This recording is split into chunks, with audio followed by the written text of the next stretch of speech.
The church was packed, 300 guests in their Sunday best, seated in polished wooden pews beneath crystal chandeliers that cost more than most people's cars.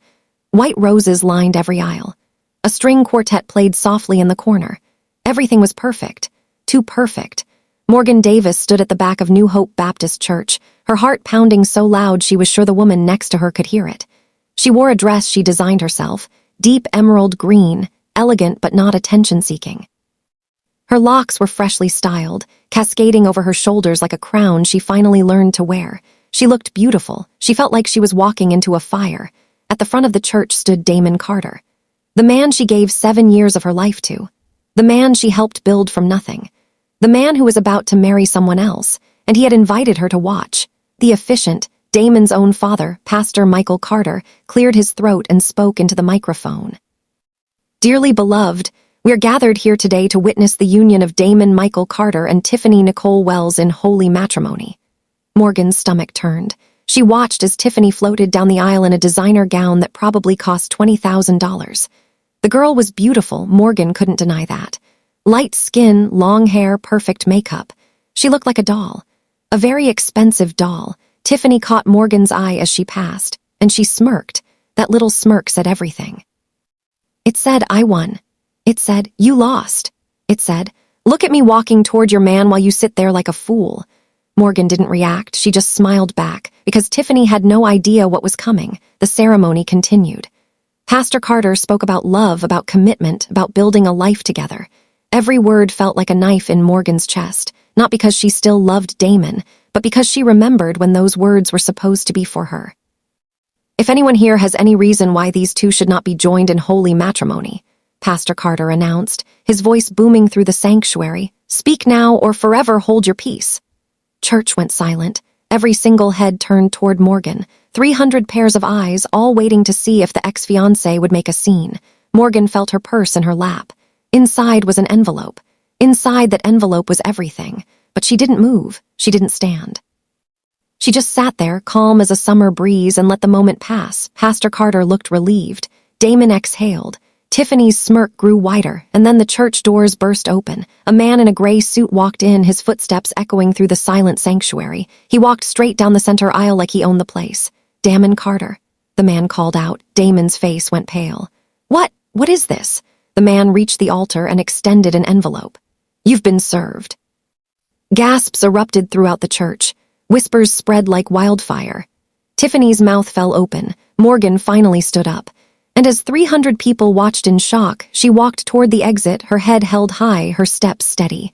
She paused at the door and turned around one last time. Her eyes met Damon's. She didn't say a word. She didn't have to. Her smile said everything, but how did we get here? How did Morgan Davis, a woman who gave everything to the man she loved, end up standing in the back of his wedding, watching him marry another woman?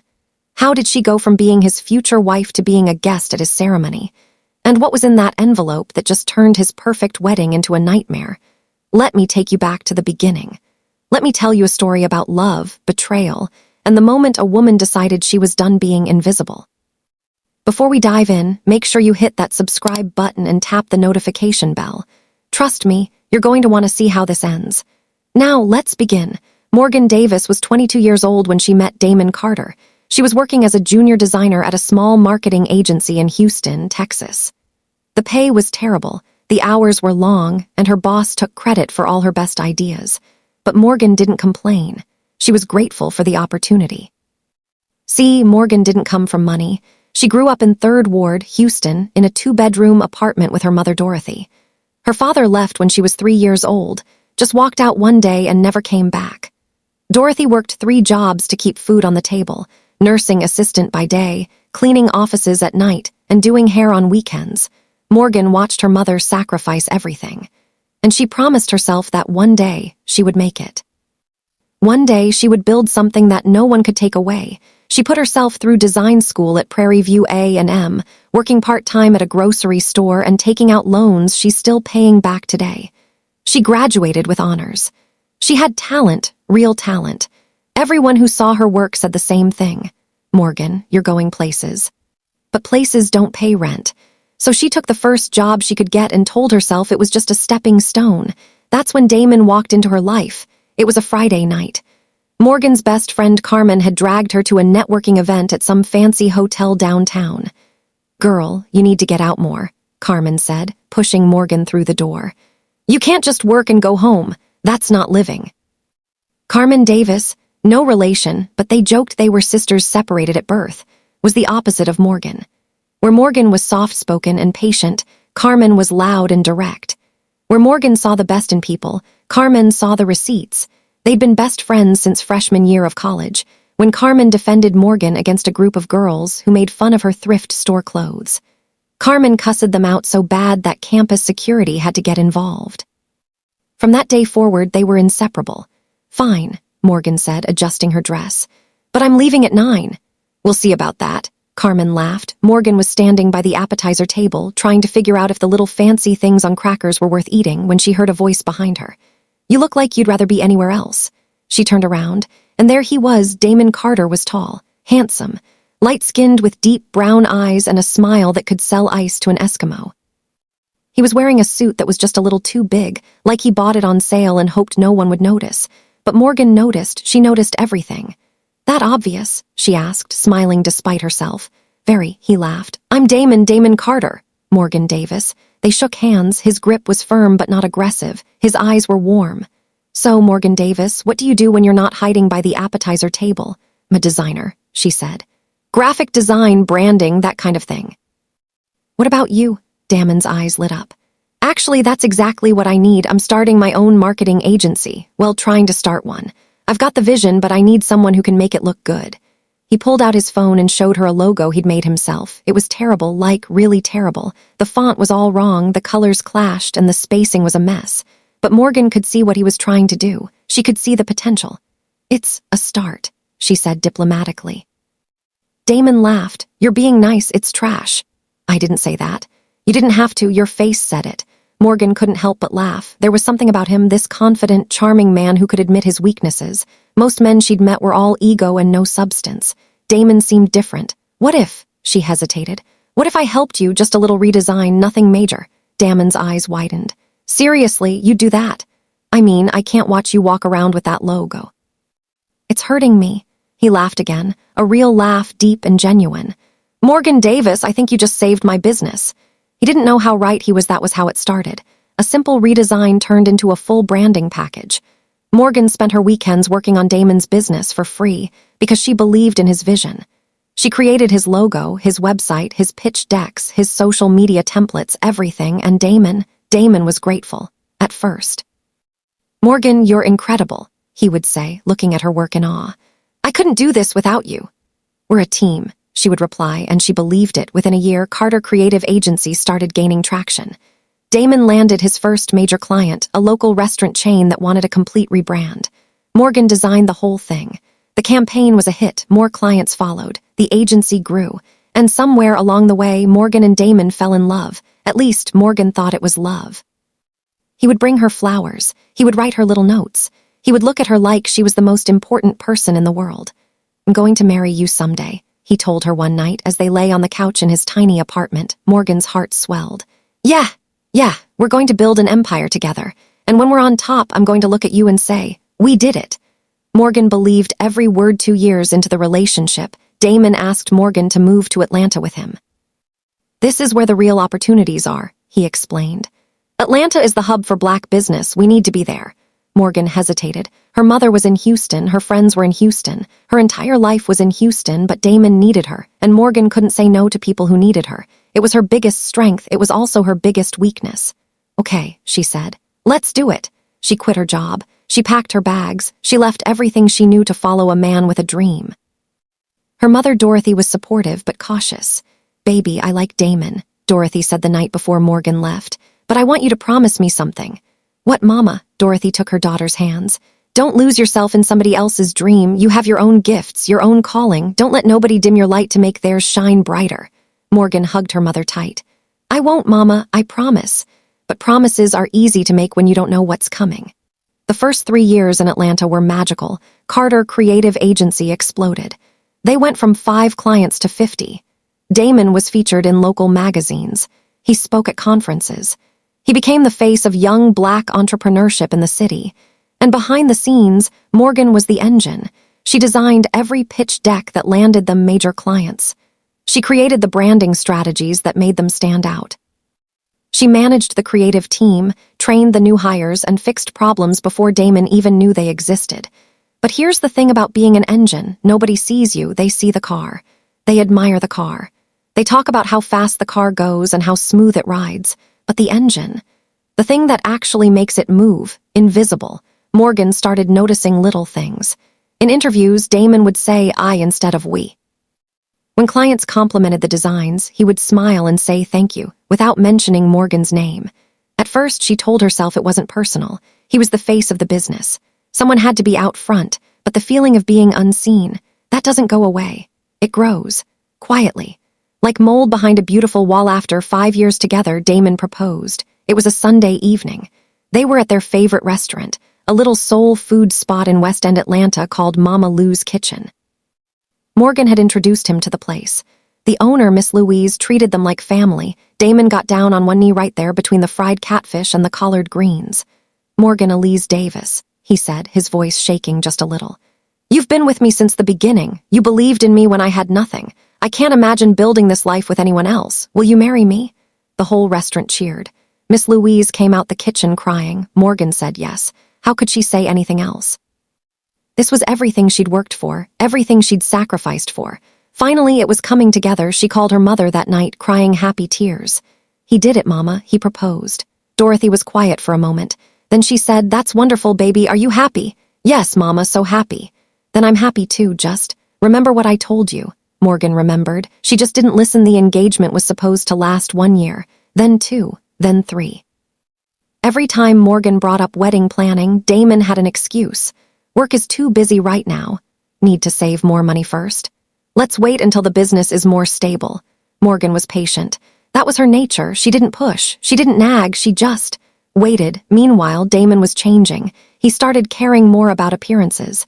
He traded his off-brand suits for designer labels. He joined an expensive golf club.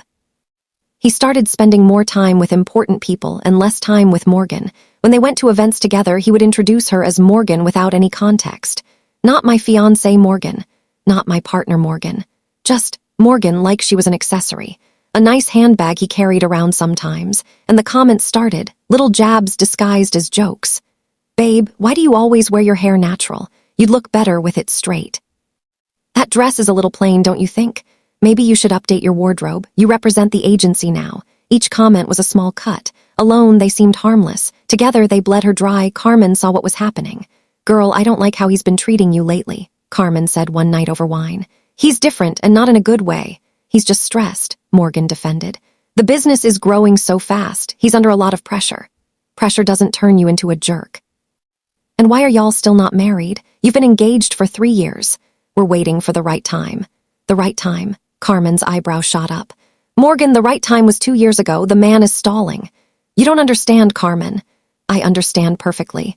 I understand that you've given that man everything, your talent, your time, your 20s, and he's giving you excuses.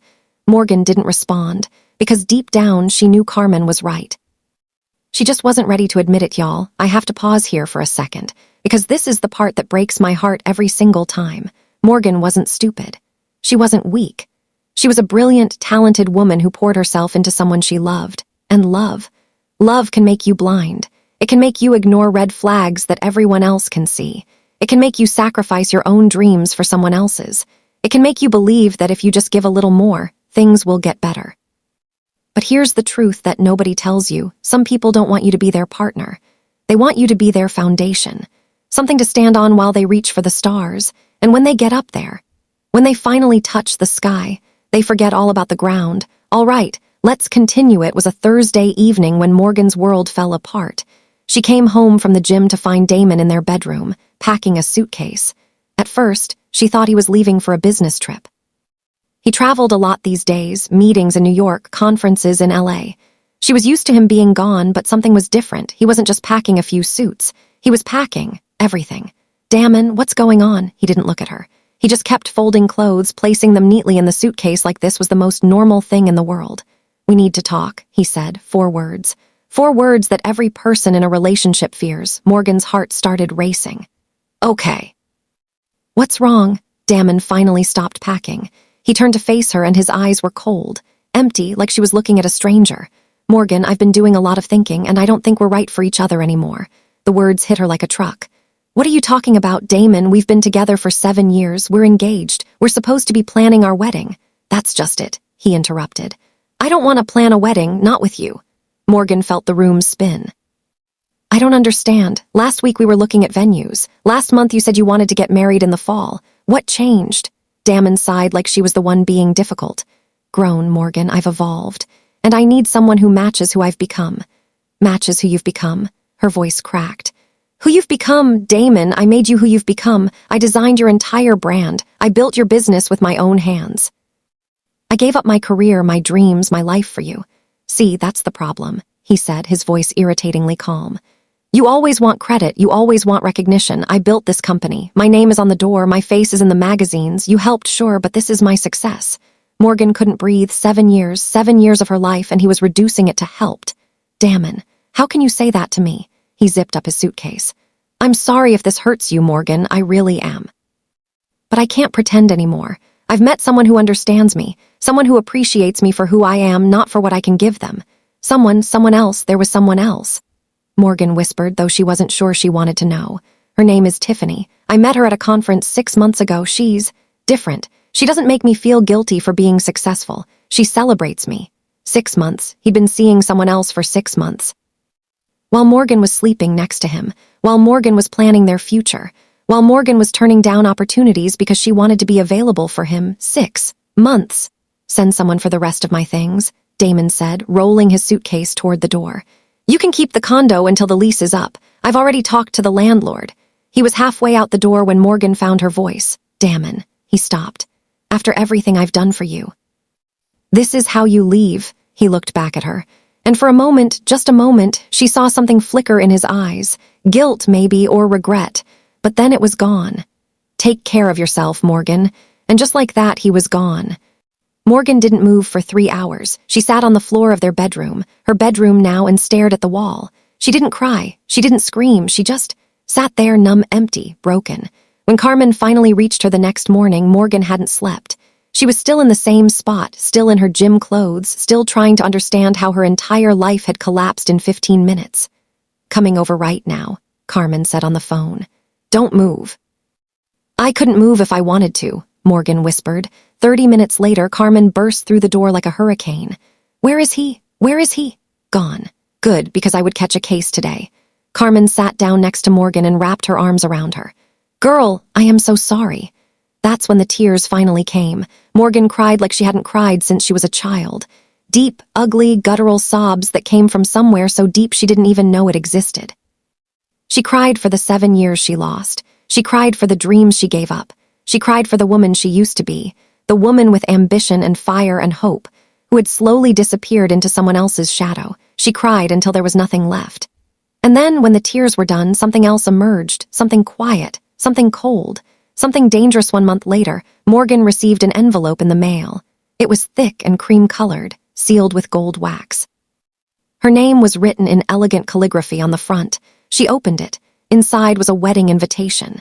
Together with their families, Damon Michael Carter and Tiffany Nicole Wells request the honor of your presence at their marriage. Morgan read it 3 times just to make sure she wasn't hallucinating. It was real. Damon was getting married. 1 month after leaving her. To the woman he'd been cheating with for 6 months, and he had invited Morgan to the wedding, as a guest. Morgan stared at that invitation for a long time. Most women would have burned it, ripped it to shreds, thrown it in the trash where it belonged. But Morgan smiled, because in that moment something clicked. He wanted her there. He wanted her to watch. He wanted to prove that he had won, that he had upgraded, that she was nothing but a stepping stone in his success story. He wanted to humiliate her one final time. But what Damon Carter didn't understand, what he never understood, was that Morgan Davis was not a woman who crumbled. She was a woman who rose. She picked up her phone and called Carmen. Not gonna believe what I just got in the mail. What? An invitation to Damon's wedding. Silence, then. I know this man did not. Oh, he did. Morgan, tell me you're ripping that thing up right now. No. Going. You're what? Morgan's voice was calm, steady, almost frighteningly composed. He wants me at his wedding? Fine. I'll give him a wedding he'll never forget. And that, y'all, is how it started. That's how Morgan Davis went from heartbroken ex-fiancé to the woman who brought Damon Carter's empire crashing down around him. But she didn't do it alone. She had help. She had a plan. And she had receipts, 7 years of receipts that proved exactly who built Carter Creative Agency. Morgan sat at her kitchen table, staring at the wedding invitation like it was a puzzle she needed to solve. The ceremony was scheduled for 6 weeks from now. That gave her exactly 42 days to prepare. But prepare for what? She wasn't going to make a scene. She wasn't going to stand up and scream or throw things or call Tiffany out of her name. That's what Damon expected. That's what everyone expected. The crazy ex-girlfriend. Bitter woman who couldn't let go. No. Morgan was going to do something much smarter than that. She was going to take back what was hers. But she couldn't do it. First call she made was to Carmen. Okay, Carmen said, settling into Morgan's couch with a glass of wine in one hand and a legal pad in the other. Let's think about this strategically. What do you actually want out of this situation? Morgan had thought about this question for 3 weeks straight. I want recognition, she said slowly. I want people to know the truth about who built Carter Creative Agency. I want Damon to face consequences for taking credit for my work. Good. What else? I want my intellectual property back. Everything I designed, the logos, the pitch decks, the branding strategies, that's my work. He's been using it for years without giving me credit or compensation. Carmen nodded, scribbling on her legal pad. Now we're talking. Anything else? Morgan paused. I want to move on. I want to build something for myself, something with my name on it. Carmen looked up and smiled.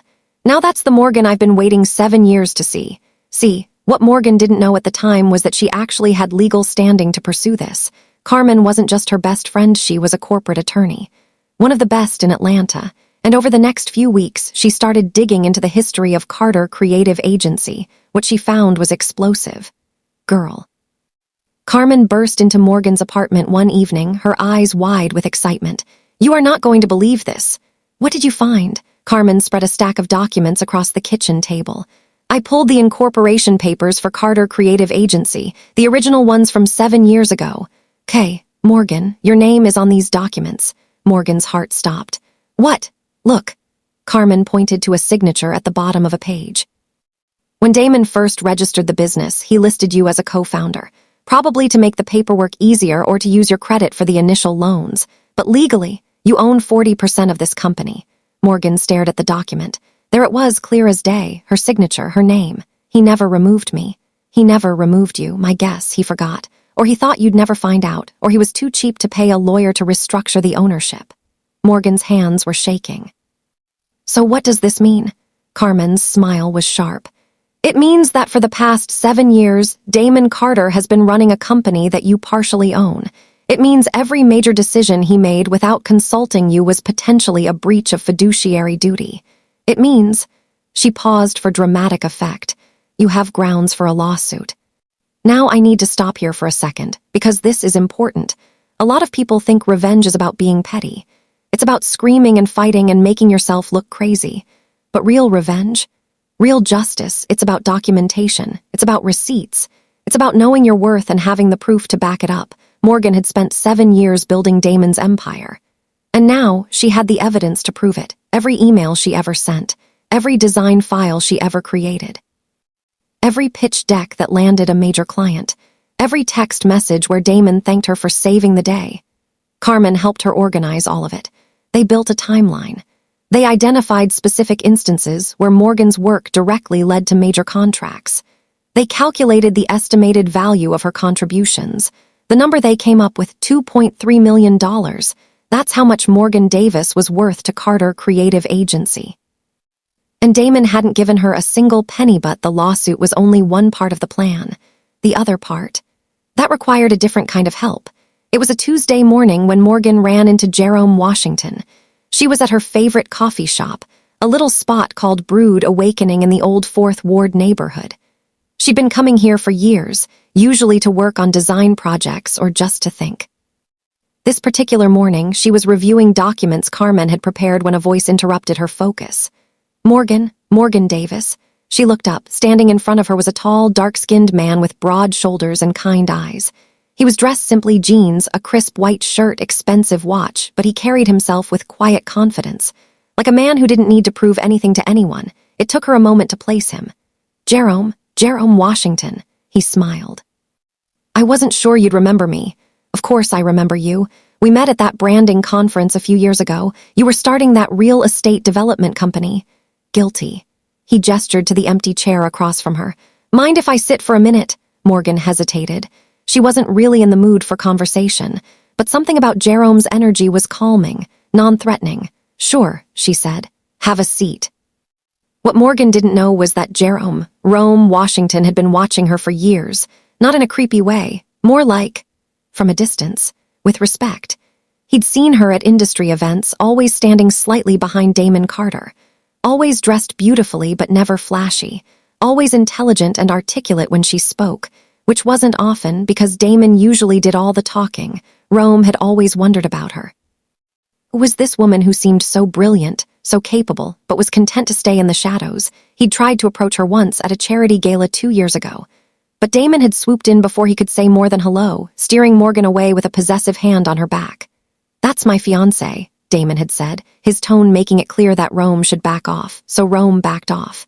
He wasn't the type to pursue another man's woman. But now things were different. The Atlanta business community was small. Everyone knew everyone's business. And everyone knew that Damon Carter had left Morgan Davis for some Instagram model. Rome had been disgusted when he heard the news. Not surprised, he'd always gotten a bad vibe from Damon, but disgusted. When he walked into Brood Awakening that Tuesday morning and saw Morgan sitting alone, looking tired but determined, he knew he had to say something. So, Rome said, settling into the chair across from her. How have you been? Morgan laughed, a short, bitter sound. You want the polite answer or the real answer? Always the real answer, she sighed. Honestly, I've been better, but I've also been worse. I'm somewhere in the middle right now. Rome nodded. I heard about you and Damon. I'm sorry. B, it's probably the best thing that ever happened to me. I just couldn't see it at first. That takes a lot of strength, seeing the silver lining when everything falls apart. Morgan studied him. There was something different about Jerome Washington.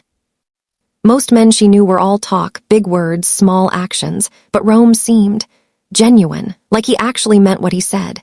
Can I ask you something? She said. Anything. Did you come over here? We've barely spoken in years, and I know you know about my situation. Everyone in Atlanta knows. So why talk to the woman whose ex-fiancé is marrying someone else in 6 weeks? Rome didn't flinch at the directness. If anything, he seemed to appreciate it. Because I've always thought you were the most talented person in every room I've seen you in, he said simply. And I've always wondered why you let yourself be invisible. Morgan blinked.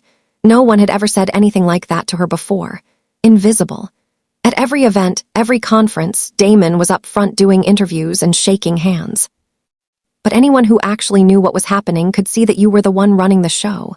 The designs, the strategies, the vision, that was all you. He leaned forward slightly. Guess I'm wondering what Morgan Davis does now that she's not hiding behind someone else. The question hit Morgan harder than she expected. What did she do now? For 7 years, her identity had been wrapped up in Damon, his business, his dreams, his success. Who was she without all of that? I don't know yet, she admitted. I'm still figuring it out. Rome nodded like that was exactly the answer he expected. Well, when you figure it out, I'd love to hear about it. He pulled out a business card and slid it across the table. I'm launching a new project. A luxury lifestyle brand, fashion, home goods, events, the whole package. I need a creative director, someone with real vision. Morgan looked at the card. Washington Enterprises. The logo was clean but uninspired. You should really update this logo, she said without thinking. Rome laughed. See, that right there is why I want to work with you. You notice things, you care about the details. Not looking for charity, Jerome. Rome, everyone calls me Rome. And this isn't charity, Morgan, this is business. I've been watching your work for years, even when Damon was taking credit for it. I know talent when I see it. He stood up to leave. Just think about it, no pressure, but the offer stands whenever you're ready. He walked out of the coffee shop, leaving Morgan staring at his business card. Morgan didn't call Rome for 2 weeks. She needed time to think, time to process, time to figure out who she was becoming. During those 2 weeks, she did something she hadn't done in 7 years. She focused on herself. She started working out again, not to look good for anyone else, but because it made her feel strong, powerful, in control. She revisited her old design portfolio, the work she'd done before Damon when she was just a young woman with big dreams. Looking at those early designs, she saw something she'd forgotten: raw talent, creativity, vision, she started sketching again. Fashion designs. The things she used to dream about before she put her dreams on hold for someone else. And slowly, something started to change. The sadness didn't disappear. The anger didn't vanish. But those emotions started to transform into something else. Fuel Morgan's mother came to visit 3 weeks before the wedding. Dorothy Davis took one look at her daughter and smiled. "There you are," she said, pulling Morgan into a hug. "I was wondering when you'd come back." "What do you mean, Mama?" Dorothy held Morgan's face in her hands. "Baby, you've been gone for years. Not physically, you were always around, but the real you, the Morgan I raised, she got lost somewhere along the way." Morgan's eyes filled with tears. "Mama, I gave him everything." "I know you did. And that's okay. Sometimes we have to lose ourselves to find out who we really are." Dorothy wiped her daughter's tears. "But now you know, now you see, and that man, he didn't break you, baby, he just showed you what you're made of." That night, Morgan made a decision. She picked up her phone and called Rome. "I want to talk about that offer," she said. "I was hoping you'd call." They met the next day at his office, a sleek space in Midtown Atlanta with floor-to-ceiling windows overlooking the city. Rome gave her a tour, introduced her to his small team, and then took her to a conference room where a presentation was waiting. "Here's what I'm thinking," he said, clicking through slides. "Washington Lifestyle Group, fashion, home decor, event planning, and experiences, all targeting high-end Black consumers who want luxury without losing cultural authenticity." Morgan nodded, her designer brain already spinning with ideas. "It's a good concept, but your branding is all wrong." Rome laughed. "That's what I keep hearing. What would you do differently?" For the next 2 hours, Morgan talked. She pulled up competitor examples on her laptop. She sketched logo concepts on a whiteboard. She explained color psychology, typography choices, and brand positioning. Rome listened to every word. When she finally stopped talking, he was quiet for a moment. "You know," he said slowly, "I've hired 3 different branding agencies over the past year. Not one of them gave me anything close to what you just laid out in 2 hours." Morgan shrugged. "It's just how my brain works." "Then I want your brain on my team. Full-time. Equity stake, your name on the creative work." He paused. "I mean it, Morgan. This isn't about romance or rebound or any of that. This is business. You're exactly what I need to make this work." Morgan studied his face, looking for the catch, looking for the manipulation she'd grown so used to with Damon. She couldn't find it. "Okay," she said finally. "Let's do it." The next 3 weeks were a whirlwind. Morgan threw herself into the Washington Lifestyle Group project with everything she had. She redesigned the entire brand from the ground up: logo, website, marketing materials, social media strategy. But she didn't stop there. On the side, she was also working on something else. Something personal. A fashion collection, 12 pieces that represented her journey. Dresses, suits, and accessories that told the story of a woman who lost herself and found her way back. She worked late into the night, sketching and sewing and perfecting every detail. She hadn't felt this alive in years, and somewhere in those long nights something else started to emerge. Confidence, real, unshakable confidence that came from within, not from Damon's validation, not from anyone else's approval, just her, Morgan Davis, standing in her own light. 1 week before the wedding, Carmen showed up at Morgan's apartment with news. "Lawsuit is ready to file," she announced, dropping a thick folder on the kitchen table. "Intellectual property theft, breach of fiduciary duty, unjust enrichment. I've got enough evidence to bury him." Morgan flipped through the documents. "When do we file?" "That's up to you. We can file now and let it hit the news before the wedding. Or," Carmen grinned, "we can wait until the ceremony." "Until the ceremony." Process server delivers the papers right there in the church. Maximum embarrassment, maximum impact. Morgan considered this. Part of her wanted to burn it all down before the wedding even happened. Let Damon's big day be ruined before it started, but another part of her, the strategic part, knew that timing was everything. "We wait," she said. "He wants to put on a show. Fine, we'll give him a show he'll never forget." Carmen's smile was wicked. "That's my girl." But the lawsuit wasn't the only surprise Morgan had planned. She also had information. Juicy, devastating information that would destroy Damon's carefully crafted image. See, when you're with someone for 7 years, you learn their secrets. You know where the bodies are buried. And Damon had a lot of secrets. Morgan had kept her mouth shut about all of them. She protected him. She covered for him. She watched him lie and cheat and manipulate, and she said nothing because she loved him. But love was dead now, and those secrets, they were weapons. Here's what Morgan knew. Carter Creative Agency was in serious financial trouble.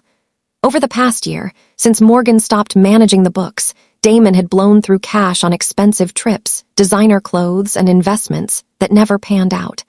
The company was hemorrhaging money. She knew Damon had lied about his education. He told everyone he had an MBA from Morehouse. But Morgan knew the truth. He dropped out after one semester because he couldn't keep up with the coursework. His entire self-made entrepreneur story was built on a lie. She also knew that Tiffany Wells wasn't the first affair. Morgan had suspected other women over the years, but she'd never had proof. Until now. Carmen's investigation had uncovered at least 3 other women Damon had been involved with during their engagement. And the biggest secret of all, the company's most valuable client, a major beverage brand that had been with Carter Creative for 4 years, had been on the verge of leaving. Morgan had personally saved that account 6 months ago by working through the night to fix a disastrous campaign that Damon had approved without consulting her. If that client found out that Morgan was no longer with the company, they might just walk. Morgan organized all of this information carefully. Screenshots of financial records, emails proving the education lie, text messages, testimonies. Everything was saved on a USB drive that she kept in her purse at all times. She wasn't sure she would use all of it. Maybe she wouldn't need to, but if Damon wanted to play games, she was ready. The night before the wedding, Morgan couldn't sleep. She stood in front of her mirror looking at the dress she would wear tomorrow. It was emerald green, a color that made her dark skin glow. She had designed it herself based on one of the pieces from her new collection. It was elegant, powerful, unapologetically beautiful. She looked at herself in the mirror and didn't see a victim. She saw a warrior. Her phone buzzed. A text from Carmen. "You ready for tomorrow?" Morgan typed back. "I've been ready for 7 years. Another text came through, this one from Rome. "Whatever happens tomorrow, I want you to know something. You're the strongest person I've ever met, and you're going to be fine." Morgan smiled. Rome had been a steady presence over the past few weeks. Patient, supportive, never pushing for more than she was ready to give. She wasn't sure what would happen between them. That was a question for another day. Right now, she had a wedding to attend. The morning of the wedding arrived sunny and clear. Perfect weather for a ceremony that was about to become a nightmare. Morgan took her time getting ready. She did her own makeup, subtle but flawless. She styled her locks in an elegant updo that showed off her neck and shoulders. She slipped into her emerald dress and added simple gold jewelry. When she looked in the mirror, she almost didn't recognize herself, not because she looked different, because she felt different, whole. Complete, ready, Carmen arrived to pick her up at 11. "Girl." Carmen stopped in the doorway, her mouth hanging open. "You look, wow, much, too much." "Morgan, you look like the main character. Tiffany is going to cry when she sees you." Morgan laughed, a real laugh, free and light. "That's kind of the point." Carmen handed her a small envelope. "The process server is on standby. I told him to wait for our signal. You just text me when you're ready." Morgan tucked the envelope into her purse next to the USB drive. "Let's go," she said. "I have a wedding to attend." New Hope Baptist Church was stunning. White roses covered every surface. Crystal chandeliers sparkled in the afternoon light. A string quartet played softly as guests filed into the sanctuary. This was clearly an expensive production. A statement wedding designed to impress. Morgan walked through the front doors with her head held high. She felt people looking at her, whispering. She heard her name murmured throughout the crowd. "Is that Morgan? I can't believe she came. Looks amazing, though. Them talk, let them wonder." Morgan had nothing to hide. She walked straight to the guest book and signed her name with a flourish. Then she made her way into the sanctuary. The usher, a young man who clearly didn't know the history, tried to seat her in the back. "Actually," Morgan said with a sweet smile, "I was told I could sit up front. I'm very close to the groom." Usher looked confused but didn't argue. He led her to the front row. Morgan sat down and crossed her legs, perfectly positioned to see everything the church filled up over the next 30 minutes. Morgan recognized most of the guests. Business associates, industry people, Damon's family. Speaking of which, Vivian Carter, Damon's mother, spotted Morgan and nearly tripped over her own feet. "Morgan," Vivian said, her voice dripping with fake pleasantness. "How unexpected to see you here." Morgan smiled. "I was invited by Damon himself." Vivian's eye twitched. "Well, how generous of him. Isn't it, though?" Vivian moved on quickly, whispering furiously to her husband, Pastor Michael Carter, who was preparing to officiate the ceremony. Morgan caught the pastor's eye and gave him a little wave. He did not look happy to see her. Good at exactly 2 o'clock, the ceremony began. The string quartet shifted to the wedding march. Everyone stood. The sanctuary doors opened. And there was Tiffany Wells. Morgan had to admit the girl was beautiful. Her dress was designer, probably custom. Her hair was perfect. Her makeup was flawless. She looked like a princess walking toward a throne she didn't earn. Tiffany floated down the aisle, smiling at the guests, basking in the attention. When she passed Morgan's row, their eyes met. Tiffany's smile faltered just for a second. Then she smirked. That same smirk from before. I won. That smirk said, "You lost." Morgan just smiled back. "We'll see about that," her smile replied. The ceremony proceeded as expected. Pastor Carter gave a sermon about love and commitment. Ironic, considering his son's track record. Damon stood at the altar, looking handsome in his designer tuxedo, looking successful, looking like a man who had everything. But Morgan could see what others couldn't. She could see the tightness around his eyes. She could see the way he kept glancing toward the door, like he was waiting for something to go wrong. He was nervous. Good. He should be. They reached the vows. Damon spoke first. His words were smooth, practiced. He talked about finding his soulmate and building a future together. Every word was a lie. Morgan's hand drifted to her purse where her phone waited.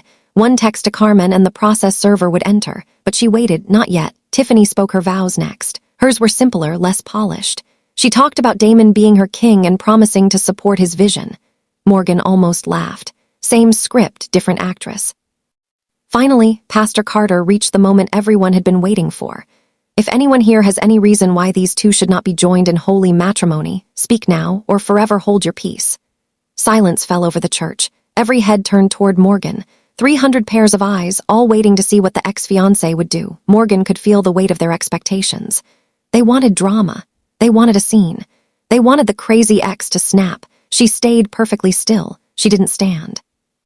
Didn't speak. Pastor Carter looked relieved. Damon exhaled. Tiffany's smirk returned. The moment passed. Well, Pastor Carter continued.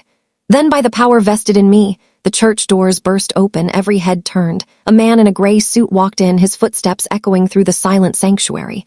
He walked straight down the center aisle, ignoring the stares and gasps. "Damon Carter," he called out. Damon's face went white. What? What is this?" The man reached the altar and extended an envelope. "Been served." The church was silent. 300 people held their breath, watching as Damon Carter stood frozen at the altar, a crisp white envelope trembling in his hands. His perfect wedding. His perfect moment. Shattered by a man in a gray suit who didn't even stay long enough to watch the chaos unfold. The process server turned and walked back down the aisle like he'd just delivered a pizza. Like he hadn't just dropped a bomb in the middle of the most anticipated society wedding of the year. The sanctuary doors closed behind him. And then, pandemonium. Damon stared at the envelope like it was a snake about to bite him. His hands were shaking, actually shaking. In front of everyone, Tiffany stood beside him in her designer gown, her perfect smile frozen in confusion. "Damon, baby, what's going on?" He didn't answer. He couldn't answer because he was reading. Morgan watched his face change as his eyes moved across the page. First confusion, then disbelief. Then something she hadn't seen from Damon Carter in a very long time. Fear, pure, undiluted fear. The whispers started immediately. What is happening? Did someone just serve him papers? At his own wedding, this is better than reality TV. Morgan sat perfectly still in her front row seat, her hands folded in her lap, her face calm. She could feel people looking at her, wondering if she was behind this. She was, but she wasn't going to give them the satisfaction of confirming it. Yet Pastor Michael Carter stepped forward, trying to regain control of the situation. "Everyone, please remain calm," he said, his voice strained. "There seems to be a minor disruption. Minor disruption." Vivian Carter's voice cut through the air like a knife. She was standing now, her face twisted with fury. "That woman just had my son served at his own wedding." All eyes turned to Morgan. Morgan raised one perfectly manicured eyebrow but said nothing. "Security," Vivian shouted. "Someone call security. Get her out of here." 2 large men in suits started moving toward Morgan's row, but before they could reach her, another voice rang out. "Don't you dare touch her." Carmen had appeared from somewhere in the back of the church. She was walking down the aisle now, her heels clicking against the marble floor, her attorney's briefcase swinging at her side.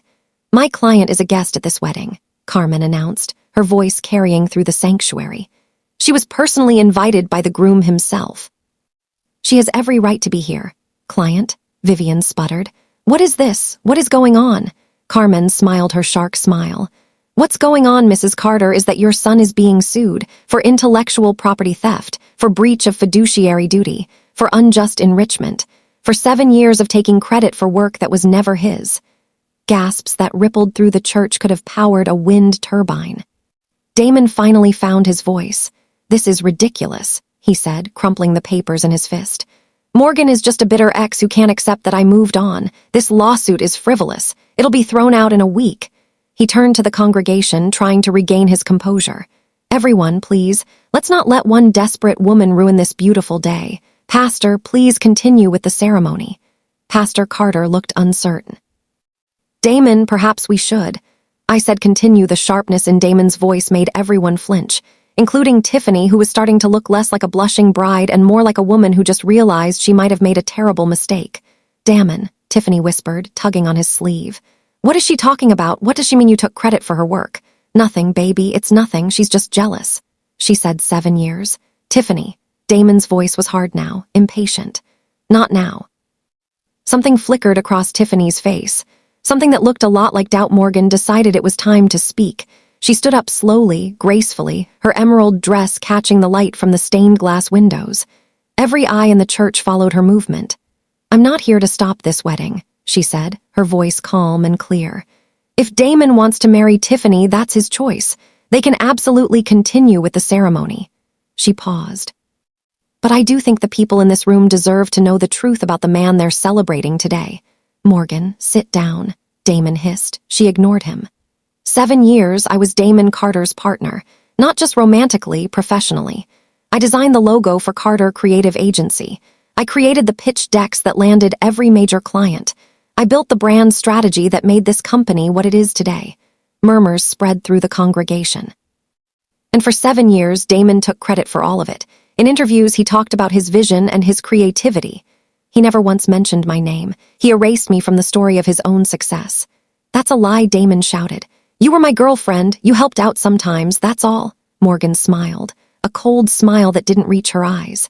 "Actually, Damon, I was more than your girlfriend. I was your co-founder." She reached into her purse and pulled out a document. "This is the original incorporation paper for Carter Creative Agency, filed 7 years ago. And if you look at the bottom, you'll see 2 signatures, yours and mine." She held up the paper for everyone to see. "According to this document, I own 40% of Carter Creative Agency.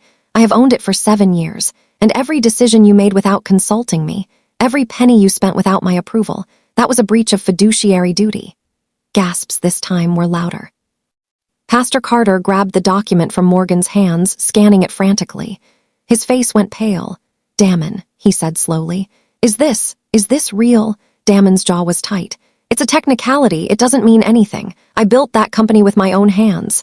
"With my ideas," Morgan interrupted. "With my designs, with my talent that you exploited for 7 years while you paraded around pretending to be self-made." She turned to face the congregation. "I'm not asking anyone to feel sorry for me. I made my own choices. I chose to stay with a man who didn't value me. I chose to keep quiet when I should have spoken up. Those were my mistakes." Her voice grew stronger. "But I'm not making those mistakes anymore.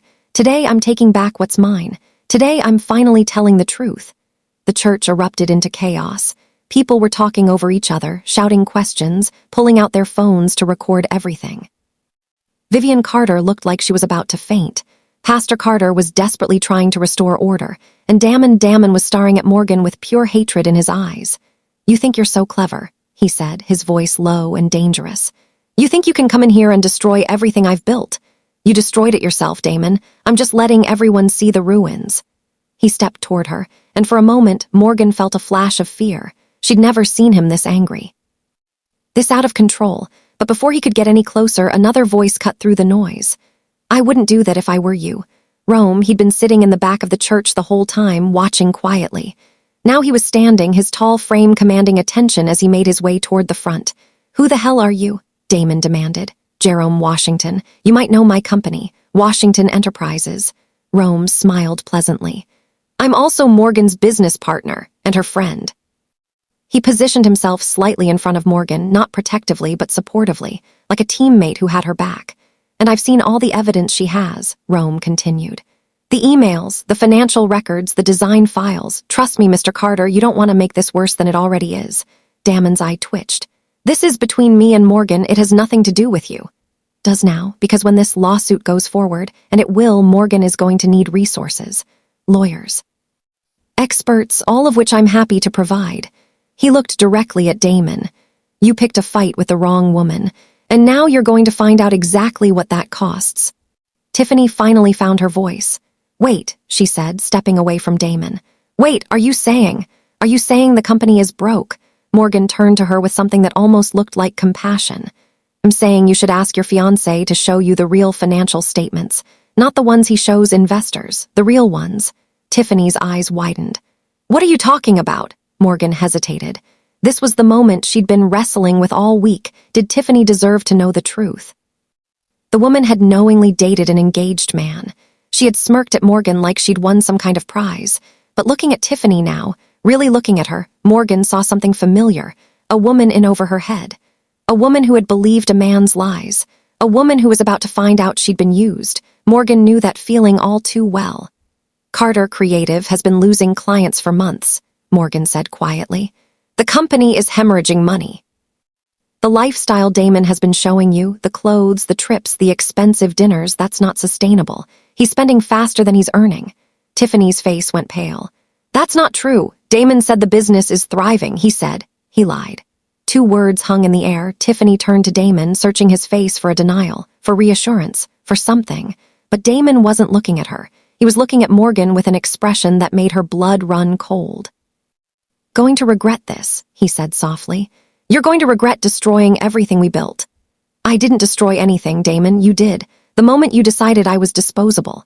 Morgan pulled out one more item from her purse. The USB drive now, here's where things could have gone several different ways. Morgan had enough information on that USB drive to absolutely demolish Damon Carter. His fake education, his affairs, his financial deception, everything.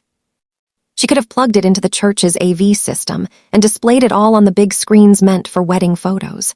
She could have humiliated him completely, in front of everyone he knew, in front of his family and colleagues and industry connections.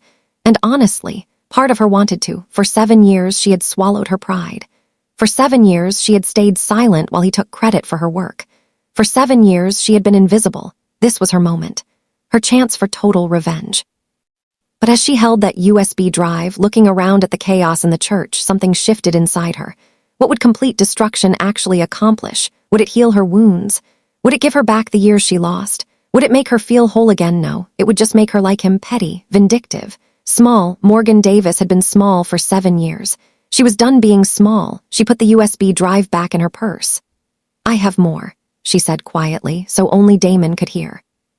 So much more, enough to end your career completely. Damon's face twitched. Then why don't you use it? Because I'm not like you. Morgan stepped back. I came here today to do one thing, tell the truth. I've done that. What happens next is up to you. She turned to face the congregation one last time. Not asking anyone to take sides. I'm not asking anyone to hate Damon or feel sorry for me. I just wanted people to know the truth about how Carter Creative Agency was really built. And now you know, she looked at Pastor Carter. You can continue with the ceremony now. I won't interrupt again. And with that, Morgan Davis turned and walked toward the exit. Every step was steady. Every breath was calm. She felt the weight of 300 stairs on her back, but she didn't turn around. She'd said what she came to say. She'd done what she came to do. Now it was time to go. She was almost at the door when she heard Tiffany's voice. Wait. Morgan stopped but didn't turn around. Footsteps approached. The rustle of an expensive wedding dress. Morgan finally turned. Tiffany was standing there, her perfect makeup starting to smudge, her eyes wet with tears that were threatening to fall. Is it true? Tiffany whispered. All of it, the business being broke, the lies, the everything. Morgan studied the woman who had taken her place. The woman she'd spent months resenting. The woman she'd imagined in her worst moments, and she felt. Nothing, no hatred, no jealousy, no bitterness, just exhaustion, and maybe a little pity. Ask him to show you the real bank statements, Morgan said softly. Ask him about the clients who left in the last 6 months. Ask him why the company accountant quit 3 weeks ago. She paused. Ask him about his degree from Morehouse. The MBA he says he has. Tiffany's brow furrowed. What about it? Just ask, that's all I'm going to say. Morgan turned to leave again. Morgan, she stopped. I'm sorry, Tiffany said, her voice cracking. I didn't know. He told me you were just a girlfriend. He said you were clingy and jealous, and that's why things ended. I didn't know you built the company with him." Morgan was silent for a long moment. "You knew I existed," she finally said. "You knew he was engaged when you started seeing him. You made a choice." Tiffany flinched. "But I'm not going to stand here and lecture you about that," Morgan continued. "Because I know what it's like to believe his lies. I believed them for 7 years. So I'm not going to tell you what to do." She opened the church door, sunlight streaming in. "Just know your worth. Don't let anyone make you invisible." And then she was gone outside the church. The air was crisp and clean. Morgan took a deep breath, filling her lungs, feeling lighter than she had in years. She'd done it. She'd faced them all. She'd told the truth. She'd walked away with her dignity intact, and she hadn't let revenge turn her into someone she didn't recognize. A car was waiting at the curb. Rome's Mercedes. He was leaning against it, arms crossed, watching her approach with a small smile on his face. "That was impressive," he said. "Which part?" "All of it, but especially the part where you put that USB drive away. I know what was on it. You could have destroyed him completely." Morgan shrugged. "I thought about it." "Changed your mind?" She considered the question.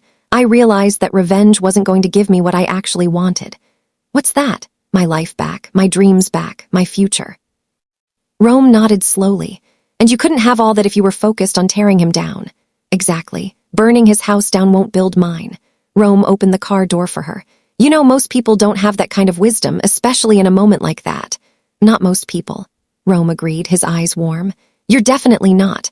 The weeks following the wedding were eventful. First, let's talk about what happened at the church after Morgan left. Tiffany did not marry Damon that day." After Morgan walked out, Tiffany demanded answers. She demanded to see bank statements, financial records, proof that Damon wasn't lying about the business. Damon couldn't provide any of it, because it was all true. Carter Creative Agency was bleeding money.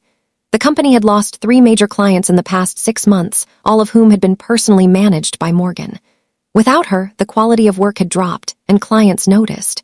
Tiffany also called Morehouse Business School. Damon Carter had never graduated. He dropped out after 1 semester. His entire MBA story, the one he told in interviews, the one he put on his LinkedIn, the one that landed him speaking gigs and consulting contracts, was a complete fabrication. When Tiffany confronted him about all of this, in front of his entire family and 300 wedding guests, Damon did what Damon always did. He blamed Morgan. "She's manipulating you," he shouted. "She's trying to destroy me because she can't accept that I chose someone better." But the evidence was right there. The incorporation papers, the financial records, the Morehouse records. There was no spinning this. Tiffany took off her engagement ring, dropped it on the altar, and walked out of the church without saying another word. The wedding was officially canceled. The fallout was swift and brutal. Within 48 hours, the story had spread through Atlanta's Black professional community like wildfire. Everyone was talking about the Carter wedding disaster, the lawsuit, the fake degree, the exposed fraud. Damon tried damage control. He posted on Instagram about false accusations and bitter exes. He threatened legal action against anyone who spread defamatory lies. But the evidence was public record now. Carmen had made sure of that. The lawsuit Morgan filed was real, documented, and backed by 7 years of proof. Every design file had Morgan's metadata attached. Every email trail showed her as the creator. Every pitch deck had her fingerprints all over it. Damon's lawyers reviewed the evidence and gave him the bad news. He was going to lose. They recommended settling out of court. 1 week after the wedding, Carmen called Morgan with an update. "Girl, you're not going to believe this." "What happened now?" Damon's legal team reached out. "They want to settle." Morgan's heart skipped. "Settle? What are they offering?" "Full recognition of your contributions to the company, a public statement acknowledging your role as co-founder, and—" Carmen paused for dramatic effect. $2.7 million. Morgan almost dropped her phone. $0.7 million. That's right. "They're scared, Morgan. The evidence is too solid. If this goes to trial, Damon loses everything. This is them trying to make it go away quietly."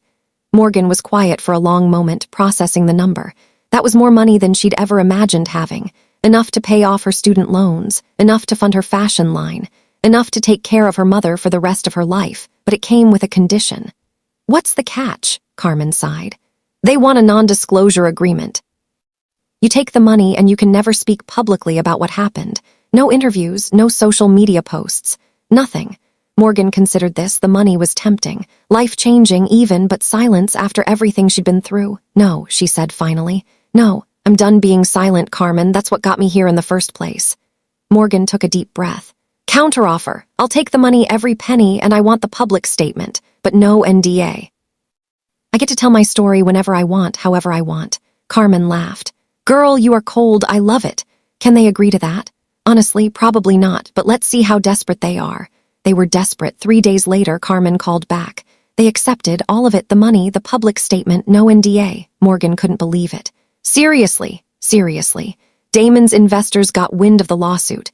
They're threatening to pull funding if he doesn't make this go away cleanly. He's cornered. Morgan sat down, her legs suddenly weak. It's over, she whispered. Almost. You just need to sign the settlement agreement. And then, you're officially a millionaire and officially free. Morgan signed the papers the next day. The money hit her account 48 hours later. $2.7 million. She stared at her bank balance for a full 5 minutes, trying to process that the number was real. The first thing she did was call her mother. What's wrong? You sound strange. Nothing's wrong, Mama. I need to tell you something. Okay, I'm coming to Houston this weekend, and I'm paying off the mortgage on your house. Silence. Morgan Elise Davis, what are you talking about? The settlement came through, Mama. I won. I got everything I was owed and more. More silence, then softly. Oh, baby, I'm so proud of you. I couldn't have done it without you, Mama. All those years you worked 3 jobs just to keep food on the table. You taught me how to survive. How to keep going when everything falls apart. Dorothy was crying now. Morgan could hear it through the phone. You didn't just survive, baby girl. You conquered. Don't you ever forget that. Morgan Davis stood in front of a full-length mirror, adjusting the collar of her blazer. Behind her, the sounds of a busy showroom filled the air. Racks of clothing being wheeled into position. Lights being adjusted. People rushing around with clipboards and headsets. Today was the launch of her fashion line, Davis Originals. 12 pieces that represented her journey. Elegant dresses for the boardroom. Powerful suits for the woman who refuses to be ignored. Flowing evening wear for celebrations earned, not given. Every piece told a story. Her story. The collection had already been featured in Essence magazine. She'd done interviews with local news stations. Rome's connections had helped her get a showing at a major Atlanta fashion event. But this moment, the actual launch, this was all her. Carmen appeared at her side, holding 2 glasses of champagne. You ready for this? Morgan took a glass. I think I've been ready my whole life, I just didn't know it. Davis Originals, Carmen said, raising her glass, to new beginnings. They clinked glasses and drank. The showroom doors opened at 7 o'clock. Within an hour it was packed. Buyers from major department stores, fashion bloggers, industry journalists, old colleagues who wanted to see what Morgan Davis was up to now that she was free. And everywhere Morgan looked, people were wearing her designs, touching the fabric, asking about prices, taking photos for social media. Her name was everywhere, Davis Originals, not Carter, not anyone else. Davis Rome found her near the end of the evening, standing by the window, watching the Atlanta skyline. Penny for your thoughts, she smiled. I was just thinking about how different everything is. 6 months ago, I was crying on my apartment floor, wondering how my life fell apart. Now I'm standing in my own showroom, watching people buy clothes I designed with my name on the label. She shook her head. Sometimes I still can't believe it. Rome moved to stand beside her. Can I tell you something? Always. I knew you could do this. From the first time I saw your work, I knew you had something special. I just didn't understand why you were hiding behind someone else. Morgan was quiet for a moment. I loved him, she said finally. Or I thought I did. And when you love someone, you want to see them succeed, even if it means making yourself smaller. That's not love, Morgan. That's sacrifice. There's a difference. She looked at him. What's the difference? Love builds you up, both of you, together.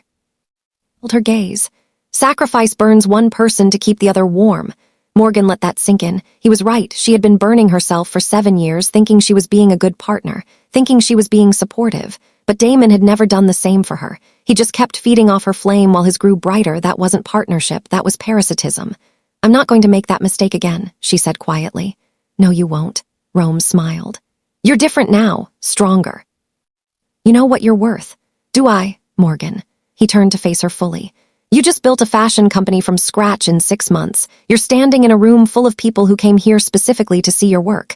You faced down the man who tried to erase you, and you walked away with everything. He took her hand. If you don't know your worth after all that, I don't know what else to tell you. Morgan laughed, a real laugh, light and free. Fair point. They stood there for a while longer, watching the city lights, the sounds of the successful launch party behind them. Finally, Rome spoke again. "So what happens now? What's next for Morgan Davis?" She thought about the question. 6 months ago, she would have said she didn't know. She would have looked to someone else for direction, for validation, for permission to dream, but not anymore. "Everything," she said simply. "Everything happens next." Davis Originals was a hit. Within a year of launch, Morgan's designs were being sold in boutiques across the country. She'd been featured in Vogue, Glamour, and Black Enterprise. She'd spoken at conferences about female entrepreneurship and creative ownership. Her story, the real story, the one where she built an empire and had it stolen, then built another one for herself, had inspired thousands of women. She received messages every day. "Your story gave me the courage to leave my toxic relationship. I started my own business because of you. You helped me see my own worth." Morgan read every single one. As for Damon Carter, things didn't go well for him. After the settlement, his investors pulled out. Without Morgan managing the creative side, and without money to hire replacements, Carter Creative Agency started losing clients at an alarming rate. Within a year, the company filed for bankruptcy. Damon tried to rebrand, tried to start over, but his reputation was destroyed. Nobody in Atlanta's business community would touch him. He was known as the man who stole from his partner and lied about his credentials. Last Morgan heard, he'd moved to a different city. Trying to start fresh somewhere nobody knew his name. She didn't feel sorry for him. She didn't feel anything about him at all anymore. That was the real Victory Tiffany Wells. She went back to Houston. Stayed off social media for a while. Eventually, she reached out to Morgan with a long message apologizing for everything. Morgan didn't respond at first. She wasn't ready, but months later she sent a short reply. "I hope you find someone who values you for more than what you can give them. Take care of yourself." It wasn't friendship.